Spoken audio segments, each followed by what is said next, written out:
Hello everyone. In today's video, we will discuss that the questions in CSAT also get repeated. This is the question asked in 2023, and the same question I will show you that it is repeated in 2025 CSAT paper.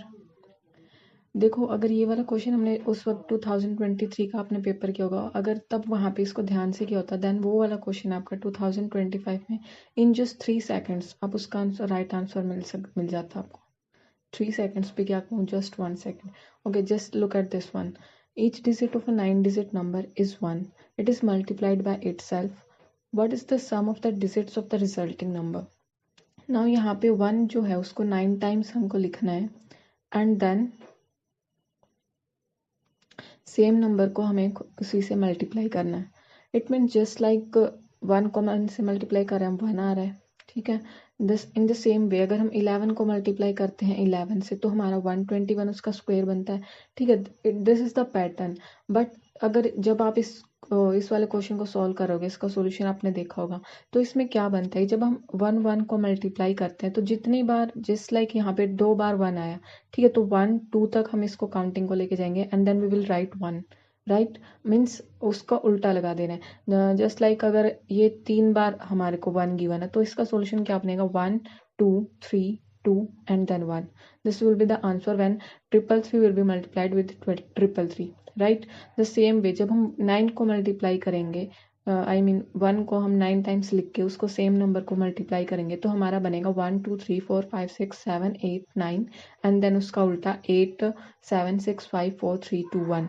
This will be the answer. Now जो अब हमारा ये जो answer बनेगा इसको हमें add करना है, बिकॉज यहाँ पे आगे तो क्वेश्चन कुछ भी पूछ ले वो हम उसको देख के बना सकते हैं अपना, राइट.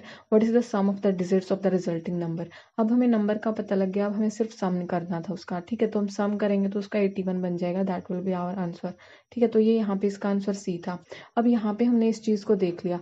अब द सेम क्वेश्चन बिल्कुल सेम है उसमें, ठीक है, इसी का बिल्कुल उल्टा करके पूछा हुआ है. अब मैं उस क्वेश्चन को आपको दिखाती हूँ यहाँ पे, एक second. Now see this one question, ये हमारा 2025 के सी सेट में पूछा गया है, राइट.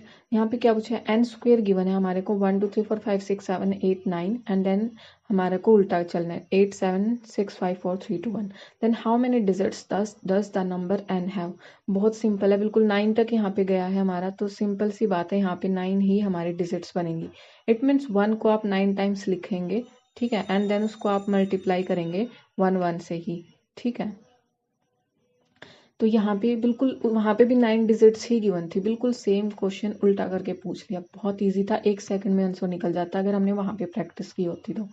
दैट मीन्स आपको, आप चाहे सी सेट की प्रिपरेशन कर रहे हो या फिर आप जीएस की प्रिपरेशन कर रहे हो, उसमें पीवाईक्यूज का रोल बहुत ज़्यादा बड़ा रहता है, ठीक है, बट हम उसको इग्नोर कर देते हैं. आप किसी भी टॉपिक को कर रहे हो उसकी बहुत ज़्यादा डिटेल में आप जा रहे हो, ठीक है, कोई सा भी टॉपिक आप कर रहे हो, सी सेट में है, मैथ्स का, रीजनिंग का, वट एवर इट इज़, ठीक है, उसमें आपको कितना करना है उसके बेसिक्स पे अगर आप करते हैं, उसके बाद आप पीवाईक्यूज 10 साल के 15 साल के करते हैं, तो आपके जो कंसेप्ट की क्लैरिटी है वो भी होती है. And the second thing is, जिस तरह के क्वेश्चंस आते हैं आपको उस चीज़ का आइडिया होता है, कितनी डेप्थ में आपको पढ़ना है उस चीज़ का भी आइडिया होता है. समटाइम्स ये भी होता है कि हमारे क्वेश्चन से रिपीटिशन में आ जाते हैं. सो आपको पीवाईक्यूज को बिल्कुल भी नेग्लेक्ट नहीं करना है, वो बहुत इंपॉर्टेंट रोल प्ले करता है हमारी प्रिपरेशन में. ऑल राइट, नेक्स्ट वीडियो में मिलेंगे. जय श्री कृष्ण, राधे राधे.